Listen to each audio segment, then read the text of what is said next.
Hello বন্ধুরা, দেখো আজকে বানাবো আমি কচু শাক। এখানে দিয়েছি কচুর মধ্যে অল্প সয়াবিন দিয়েছি। কচু শাক বানাবো মাছের মাথা দিয়ে। এখানে অল্প দিব সয়াবিনও। তো এখানে দেখো কাঁচা লঙ্কা, আদা আর হলো গিয়ে রসুন আমি মিক্সারে পেস্ট করে নিব। তো পেস্ট আমার হয়ে গেছে। এই যে সয়াবিনটা আমি আগে ভেজে নিচ্ছি, অল্প সয়াবিন দিব। সয়াবিনটা তেলে হালকা তেলের মধ্যে ভেজে তুলে নিলাম। তারপর আবার তেল দিলাম, এখানে দিয়েছি কয়েকটা কালো জিরে দিয়ে দিলাম, দিয়ে একটা শুকনো লঙ্কা ফোড়ন। এবার আমি দিয়েছি পেস্ট করেছি মশলাটা, এবার আমি দিলাম, দিয়ে ভেজে নেব ভালো করে। কারণ রসুনটা আছে, না ভাজলে ভালো লাগবে না, সেই জন্য একটু ভেজে নেব।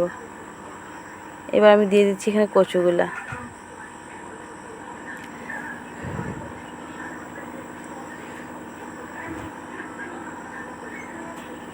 তো বন্ধুরা, আজকে দুপুরবেলার জন্য আমি কচু শাক করেছি। কচু শাক খেতে আমাদের বাড়িতে একটা সবাই বেশি পছন্দ করে না, কারো গলায় চুলকায়। তো বন্ধুরা, আপনারা যারা কচু শাক খেতে পছন্দ করেন না, বেশি ঝাল খেতে পছন্দ করবেন না, তো লঙ্কা আপনারা কাঁচা লঙ্কা অল্প দিবেন আর একটুখানি টক দিবেন। লেবু থাকলে লেবু, আম থাকলে আম, অল্প টক দিলে কচু শাক আর গলায় ধরবে না। তো আমাদের বাড়িতে ঝাল খাই আমরা, কাঁচা লঙ্কা ঝাল, তো ঝাল আমি বেশি দিয়েছি, তো চুলকাবে না। আর আপনারা যদি লঙ্কা কম খান তবে আপনারা একটু লেবু রস দিবেন, তাহলে চুলকাবে না। তো বন্ধুরা, এবার আমি দিয়ে দিচ্ছি এখানে সয়াবিনগুলো। এবার আমি ভালো করে মিক্স করে নিব।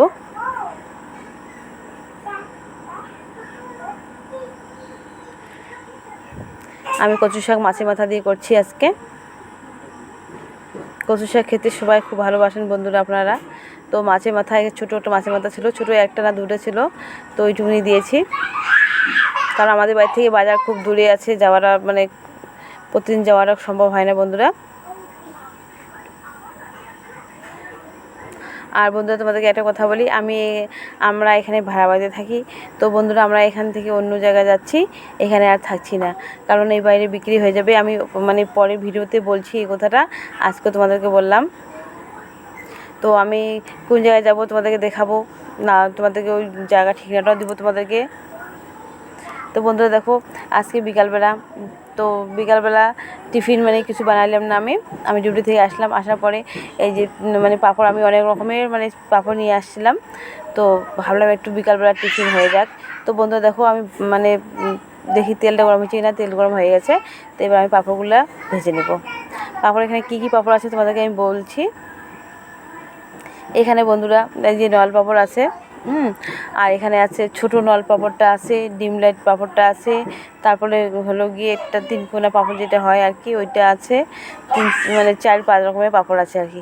তো বন্ধুরা দেখি ভাজি কেমন লাগে। তো বলছিল একটু বৃষ্টি বর্ষার দিন তো ড্যাম হয়ে যায়। তো আমি এগুলো রোদে শুকাতে দিয়েছিলাম। তো দেখো পাঁপড় হয়ে গেছে, বড় বড় হলো। কারণ যদি ড্যাম থাকে তাহলে পাঁপড়টা ভালো হয় না। তো সেই জন্য একটু রোদে দিলে পাঁপড়টা কুড়কুড়ে মুচমুচি হয়, ভাজাটা খুব ভালো হয় আর খেতে খুব ভালো লাগে বন্ধুরা। তো দেখো পাঁপড় আমি ভাজছি, হয়ে গেছে। এখন আমরা যাব টিভি ঘরে, টিভি দেখি। কত সুন্দর, তো কত রকমের কালার, অনেক রকমের রং, খুব ভালো লাগে দেখতে, তাই না? তো